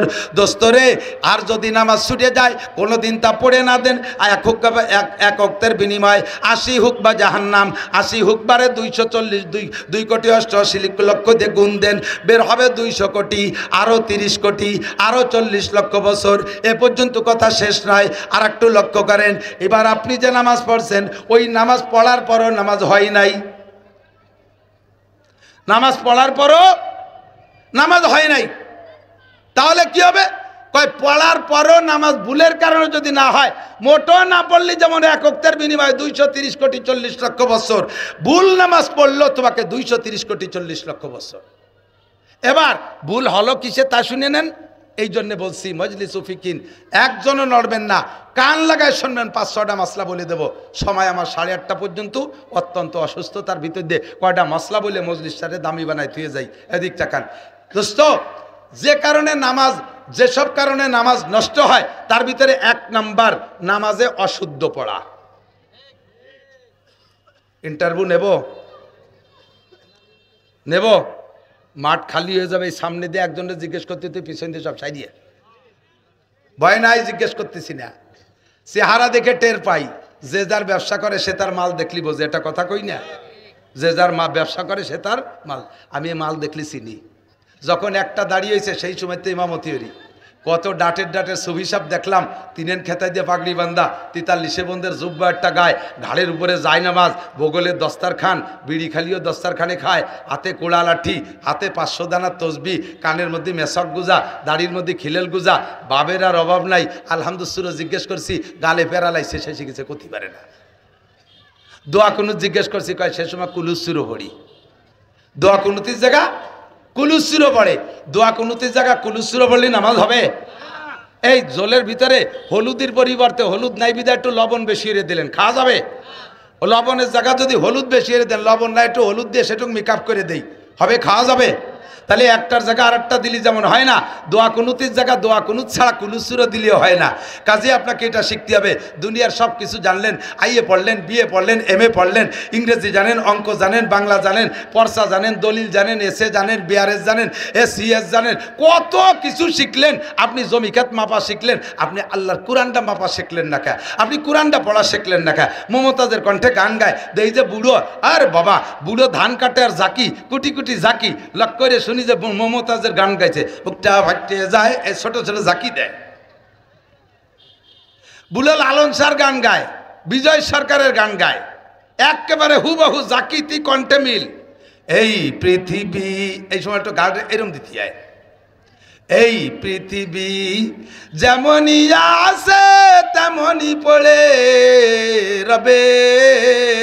এই জায়গায় সামনের দিক দুটি জাকি আছে। সুন্দর এই পৃথিবী ছেড়ে একদিন চলে যেতে হবে, এরকম জাকি আছে, আইডিও জাকি জায়গা। শিখলে কোন জায়গাতে? ভাই বলো আর বন্ধু বলো, কেউ না সাথে যাবে, এই জায়গায় আইডিও যাই। সুন্দর, এবার হলো সামনের জাকি। সুন্দর এই পৃথিবী ছেড়ে একদিন চলে যেতে হবে। ঘাড়ের ডগো ঠিক আছে, হাতের জাকিও ঠিক আছে, মাজারের দুল ঠিক আছে, মাজার দুলও ঠিক আছে। আরে বিজয় সরকারের গান গাইতে যাইয়া সব জায়গা ঝাঁকি কণ্ঠ মিল আছে, মমতাজের ঝাঁকি কণ্ঠ মিল আছে, মনির খানের গানের ঝাঁকি কণ্ঠ মিল আছে। মোহাম্মদী কণ্ঠে কেন সুরো ফাতেহার ঝাঁকি কণ্ঠে মিল নাই? আয়সার কণ্ঠে ও মহিলা কেন তোমার সুরো ফাতেহার ঝাঁকি কণ্ঠে মিল হয় না? ও জায়গা কেন মিলাইতে পারো না? কারাহা বা খলকে আরি জুমলা রাজ বা খোদা তদবির হিলা কায়ের আওয়াজ। দুনিয়ার সব কাজ তোমার পরিপাটি, ঘরটা কি সুন্দর সাজাইছো, শোকেস ভরে মালগুলো কত সাজাইছো, আলনা ভরে মালগুলো কি সুন্দর সাজাইছো। আরে তোমার ঘরের ফার্নিচারগুলো কত সুন্দর, দোকানের মাল কি সুন্দর পটিপাটি পরিপাটি। প্যান্টটা কোনো দিন না ধুয়ে পরো না, জাঙ্গিটা কোনো দিন না ধুয়ে পরো না, আরে শার্টটা কোনো দিন আয়রন ছাড়া ব্যবহার করো না, খেতা পর্যন্ত আয়রন করে গায়ে দাও। তোমার এগুলো সব এত সুন্দর, সুরো ফাতেহারে কেন আয়রন করো না? কুলু সুরে কেন সাজায় রাখো না? আত্মাই হাতুরে কেন সাজাও না? কোনটা কোন জায়গা পড়তে হবে এটা কেন তুমি জানো না? ভালো করে জেনে নাও। কুল হাল ইয়াস্তাবিল্লাযীনা ইয়ালামুনা ওয়াল্লাযীনা লা ইয়ালামুন। শিক্ষিত লোক আর অশিক্ষিত লোক জীবনে কোনোদিন সমান হইতে পারে না। কথা বলেন ঠিক কি ঠিক না? জাননেওয়ালা বা না জাননেওয়ালা কোনোদিন সমান হইতে পারে না। আল্লাহ কাছে জাননেওয়ালা হয়ে আসো। মানতে হলে জানতে হয়, মানতে হলে জানতে হয়। শরীয়তের বিধান মানতে হলে আগে আপনাকে জানতে হবে। নামাজ সংগঠিত হইতে, এই নামাজ সংগঠিত হইতে 3 প্রকারের মাসালা। কয়? সবাই একটু কইতে হবে আমার সাথে। কয় প্রকার? বলেন। 13টা ফরজ, 14টা ওয়াজিব, 28টা সুন্নতে মুআক্কাদা, মুস্তাহাব সাইজের ছোট শূন্য মিলে 51টা সুন্নাত। এই নামাজ 3 প্রকারের মাসালা দিয়ে আপনি কমপ্লিট করছেন, ঠিক। এবার এই নামাজ নষ্ট হওয়ার 19টা কারণ। কয়টা? তার ভিতরে 2টা কারণ আমি বলবো। একটা হলো নামাজে অশুদ্ধ পড়া, আর একটা হলো আমলে কাসির। কষ্ট হচ্ছে? খোদার কসম দিয়ে বলবো, আমার হাতে কোরআন শরীফ থাকলে আমি কসম খেয়ে বলতাম এই 2টা মশালা আমি আপনাকে শিখাবো।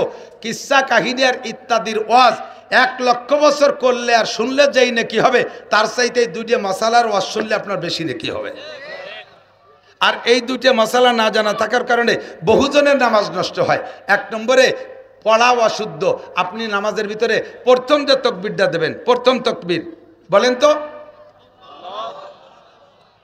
আমি নিজে শুনি কয় আল্লাহু আকবার, আল্লাহু, আরে টান দেছে আকবার কইছে।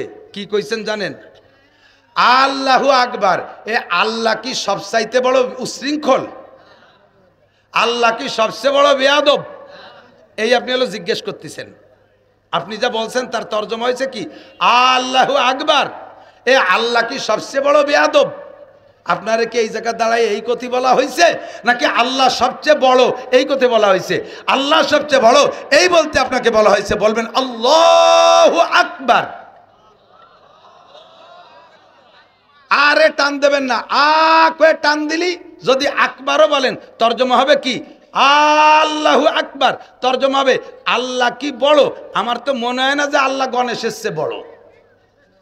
ঈমান থাকবে, নামাজ হবে।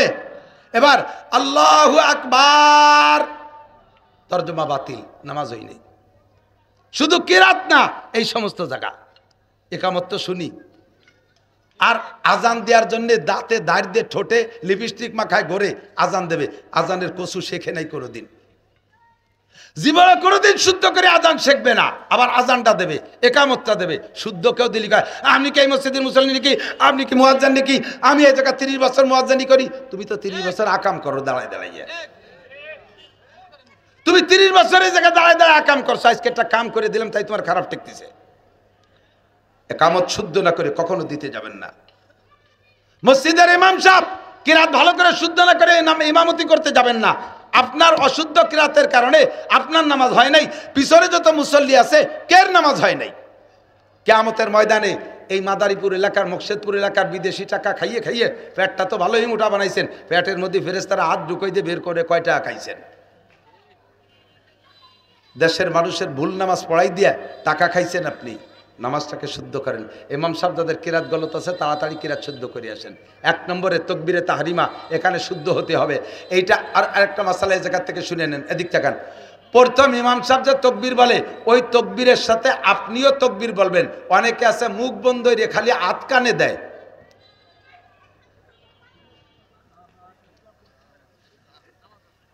তেরো ফরজের একটা ফরজ তাকবীরে তাহরিমা মুখে বলা, কতক্ষণ? এইটা শুধু ইমাম সাহেব আল্লাহু আকবার বলবে না, আমরা সবাই বলতে হবে আল্লাহু আকবার, ঠিক আছে? এই তাকবীর বলে না, খালি কানে হাত দেয়। কানে হাত না দিলেই নামাজ হবে, কোনো সমস্যা নাই। কানে হাত দেওয়া সুন্নত, সুন্নত ছুটে গেলে নামাজ নষ্ট হয় না, নামাজ হয় কিন্তু সুন্নত তরকের গুনাহ হয়। ফরজ আর ওয়াজিব ছুটে গেলে নামাজ হয় না।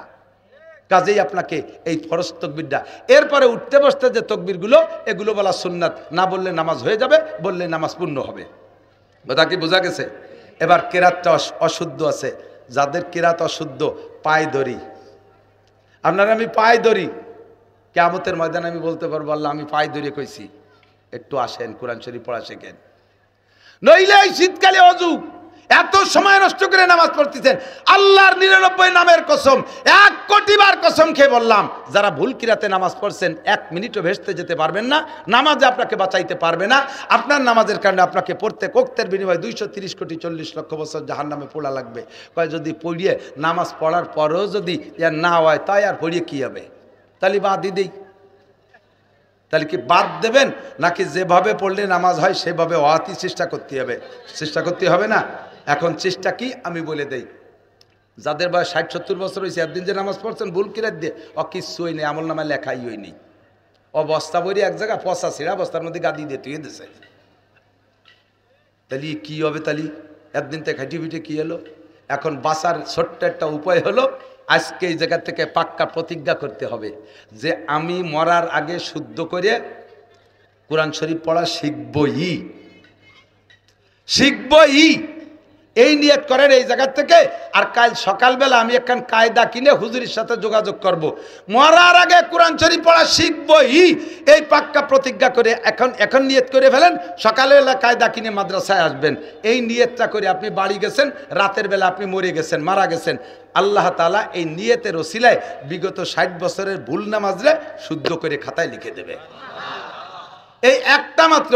এবার নিয়তের মধ্যে যদি সিটারি বাটপাড়ি থাকে, আমি আল্লাহরে যে কইছি তো দেবো, এমনি তো পড়বই না, এমনি তো কায়দা কেন বই না, ওই আল্লাহরে কয়ে দিলাম আর কি। আল্লাহ আমার আপনার মনের খবর জানে কি জানে না?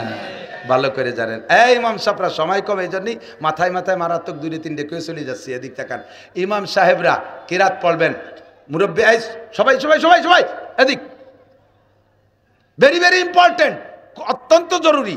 আপনি কিরাত পড়েন, কিরম পড়েন নামাজের ভিতরে? এ জায়গায় 2, ওই জায়গায় 2। সূরা বাকারার থেকে কয় আয়াত, আবার যাইয়া সূরা আর রহমানের থেকে 2-3 আয়াত। 30 পারা কোরআন শরীফ রে তৎকালীন জলিলুল কদর বড় বড় মুহাদ্দিস মুফাসসির ফকি মুফতি সাহাবায়ে কিরামদের মাধ্যমে হযরত ওমর এবং হযরত উসমান লাগাই দিয়া কোরআন শরীফকে সাজাইছে যেভাবে 30 পারা।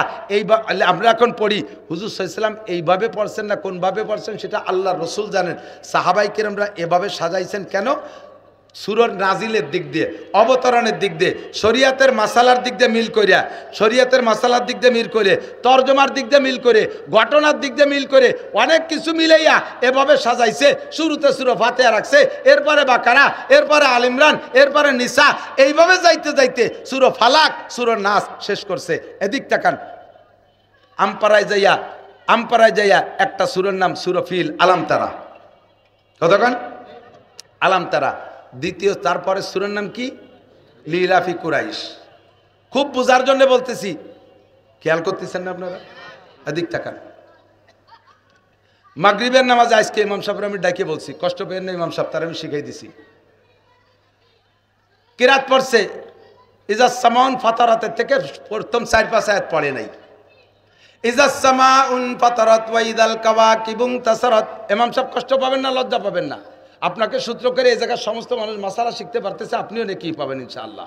আর সে গ্রহণ করছে, আমি তারা বলে দিছি, গিবাত করতেছি না, তারা আমি আগে বলে দিয়ে নিছি।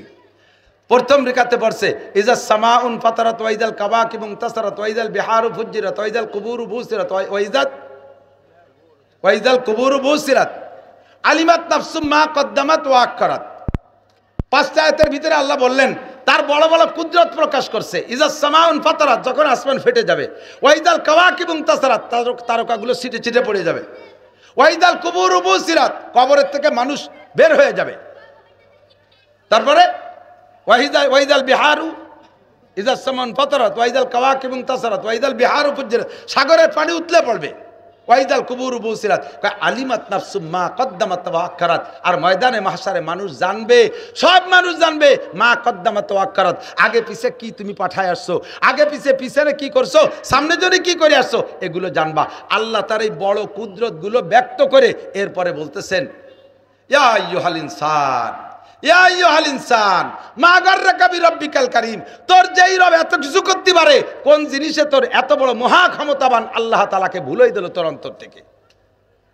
আল্লাহ পাক এই কথাটা বলার জন্য আগে 5টা কথা বলে এনেছে, আর ইমাম সাহেব সেই 5টা কথা বাদ দিয়ে ইয়া আইয়ুহাল ইনসানু মা গাররাকা বিরাব্বিকাল কারীম এখান থেকে শুরু করছে। তাহলে শুরুর ওই প্রথম 5 আয়াত কি অপ্রয়োজনীয়? সেটা আল্লাহ কেন নাজিল করলেন? তুমি মাত্র 2টি আয়াতকে কেন ছেড়ে দিবা?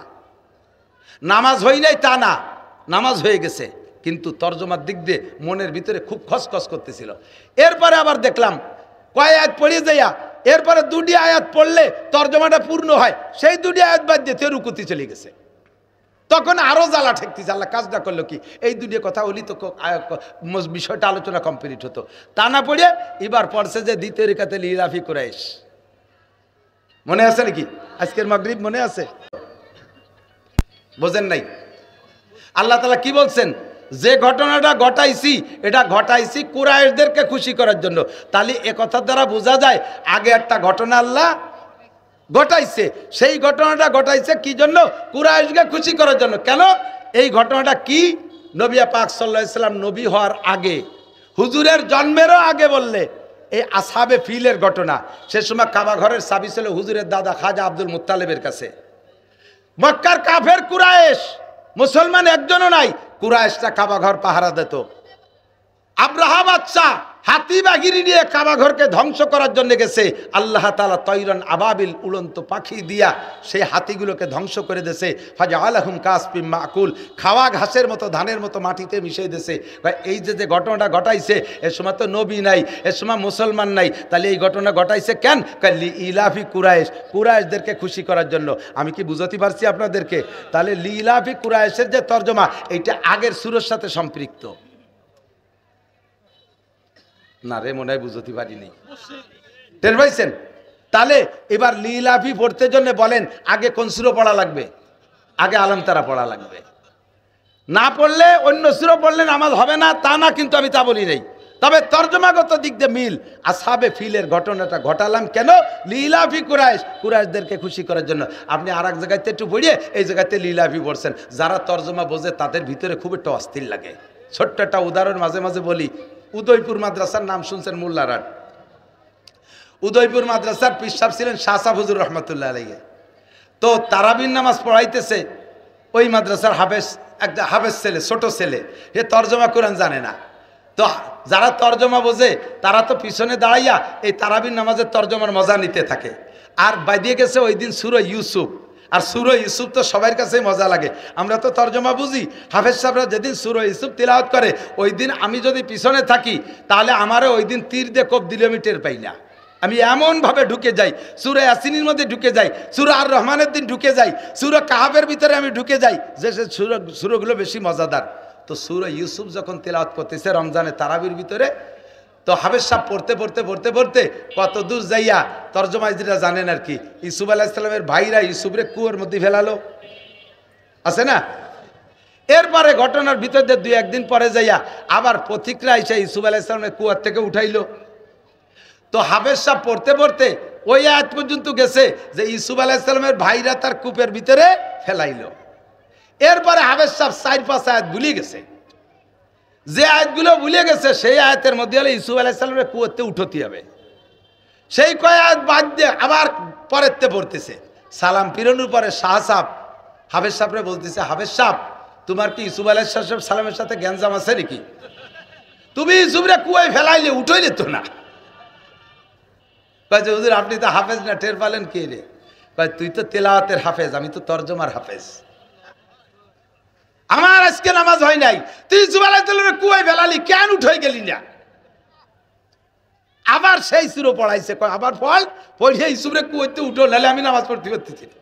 যারা তর্জমা বোঝে তাদের এরকম সমস্যা, তাদের এই সমস্যা।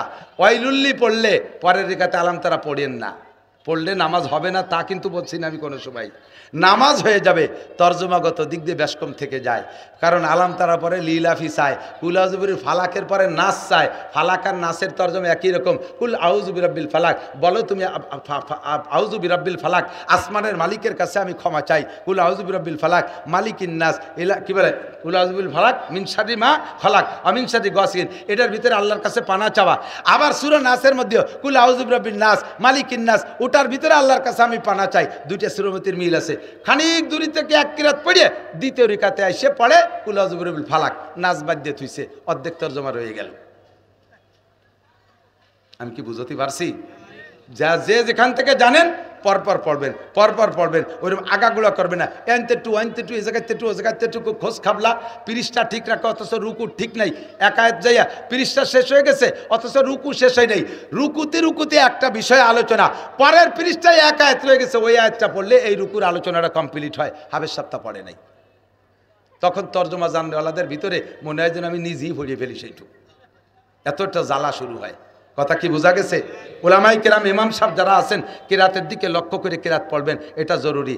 এবার আমরা পড়ব যেভাবে যে জানি তরতিবের সাথে পড়ব, তবে শুদ্ধ করা ফরজ, শুদ্ধ করা ফরজ। আল্লাহ কোরআনে বলছেন ওয়ারাত্তিলিল কুরআনা তারতিলা, কোরআন শরীফকে তারতিলের সাথে পড়ো, শুদ্ধ করে পড়ো। আল্লাহ তাআলা আমাদের পড়ার তৌফিক দান করে, সবাই বলে আমিন। আর একটা মশালা বলতে চাইছি, এই মশালাটা বলে আমি শেষ করে দেবো, আমার সময় 7 মিনিট বেশি হয়ে গেছে। 2 নম্বর সে মশালাটা হলো আমলে কাসির। এদিকটা এই খুব খুব খুব জরুরি, আমলে কাসির। নামাজের মধ্যে লুঙ্গি খুলে যাওয়া, এই সুন্নত চালু আছে না নাই? নামাজের মধ্যে লুঙ্গি খোলে না, এখন খুলে যায়। তো লুঙ্গি খুলে গেলে নামাজের মধ্যে যদি লুঙ্গি পরেন তাহলে নামাজ ছুটে যাবে, বোঝে নাই? নামাজের মধ্যে লুঙ্গি খুলে গেছে, এই লুঙ্গিরে যদি নামাজের মধ্যে পরেন তাহলে নামাজ ছুটে যাবে, এটা আমলে কাসির। তাহলে কি বাকি নামাজ কি ল্যাংটা হয়ে পড়বো? তাহলে কি করি? তো এক আধ লুঙ্গি ধরে রাখি, এক আধ লুঙ্গি ধরে রাখতে পারবেন কতটুক টাইম? সুবহান রাব্বিল আযীম, সুবহান রাব্বিল আযীম, সুবহান রাব্বিল আযীম, এর বেশি টাইম যদি এক আধ লুঙ্গি ধরে রাখেন তো ধরে রাখলেও ছুটে যাবে নামাজ। তাহলে কি করবো, বর্ব নাকি তাই? তাহলে 2 আধেই পড়বেন লুঙ্গি। কি করবেন? 4 রিকাত ওয়ালা নামাজ, 2 রিকাতের পরে লুঙ্গি খুলে গেছে, 2 আধে লুঙ্গি পড়বেন, নামাজ ছুটে গেছে। ফিরে আর আবার নতুন করে তাকবীরে তাহরিমা নিয়ত করে আল্লাহু আকবার, আবার নতুন করে শুরু করবেন। আগে যে 2 রিকাত ছুটে গেছে লুঙ্গি পরার আগে, লুঙ্গি খোলার আগে, ওই 2 রিকাত ইমাম সাহেব সালাম ফিরানোর পরে আবার পড়িয়ে দিতে হবে। বোঝা গেছে? বোঝা গেছে? পকেটের মধ্যে মোবাইল বাজি উঠছে, মমতাজের গান গাইয়েই যাচ্ছে, আর ইমাম সাহেব সূরা ফাতিহা পড়তেছে। কোন গান শুনবেন, মমতাজের ডা না ইমামের ডা? ইমামেরটা যেন মমতাজের গান জোরে জোরে গাইতেছে, বুড়োরা তো রাগে ফুলিয়ে যাচ্ছে, সালাম ফিরানো যে দেরি, বুড়োরা এবার কয় মোবাইল দেবো তোর যে জায়গায় দিয়ে যায়, মসজিদের মধ্যে হুশ নাই, বাংলা কয়ে বেলাইছে কোন দিয়ে যায়। এখন কি করতে হবে? এই মোবাইল বন্ধ করতে হবে। একটা ফরজ আদায় করার ভিতরে দুইবার মোবাইল বন্ধ করতে পারবেন। দাঁড়ানো একটা ফরজ, কেরাত একটা ফরজ, এই একটা ফরজের ভিতরে দুইবার মোবাইল বন্ধ করতে পারবেন পকেটেতে বেরোইয়া। এবার বন্ধ করার টাইম আবার কতটুক? এতটুক টাইমের মধ্যে বন্ধ করবেন যাতে 3 বার তসবিহ পড়ে সারা না যায়। তার আগে সুবহান রাব্বিল আজিম, সুবহান রাব্বিল আজিম, সুবহান রাব্বিল আজিম একটুক পড়ার ভিতর দিয়ে আপনি একবার বন্ধ করে সারবে। এদিকে পকেটে টাইট জায়গা বাঁধিয়ে গেছে, টাইট নিয়ে বাইরুতি সে কিরাত শেষ, ইমাম সাহেব রুকুতি চলে বাইরুই রে, এরপরে 12 হয়েছে বাটন খুঁজে পাচ্ছে না, টিপতে তা বন্ধই হয় না, ইমাম সাহেব রুকুতি চলে গেছে। ওই একবার বন্ধতে আপনার নামাজ বাতিল। আপনার কথা কি বোঝা গেছে? মোবাইল বন্ধ করতে হবে, তবে শর্ট টাইমের ভিতরে একটা ফরজ আদায় করার ভিতরে 2 বার বন্ধ করতে পারবেন। 3 বার বন্ধ করলে নামাজ ছুটে গেছে। মোবাইলে বন্ধ রেখে আবার তাকবীরে তাহরিমা বাঁধতে নামাজ শুরু করবেন। যে কয় রাকাত আগে চলে গেছে সালাম ফিরানোর পরে ওই কয় রাকাত আবার পড়ে নেবেন। কথা কি বোঝা গেছে? আল্লাহ তাআলা আমাদের আমল করার তৌফিক দান করেন, বলেন আমিন। সময়ের অভাব, স্বাস্থ্যের দুর্বলতা, যা পারছি বুঝছি বলেছি, আলোচনা করেছি। আল্লাহ তাআলা আমল করার তৌফিক দিক। আপনাদের মাদ্রাসার দিক খেয়াল রাখবেন, মসজিদের দিক খেয়াল রাখবেন। আজান হবে, জামাতে বড় জামাতে নামাজ পড়বো। আজকের নামাজটা জামাতের সাথে পড়বো ইনশাআল্লাহ, ঠিক আছে তো? এরপরে পিসাব হুজুর আছেন, হুজুর বয়ান করবেন, হুজুরের বয়ান শুনবো। সুবহানাল্লাহি বিহামদি, সুবহানাল্লাহিল আযীম। সেলিম গাড়ি দিয়ে বাইরে বের করে ফেলো তাড়াতাড়ি।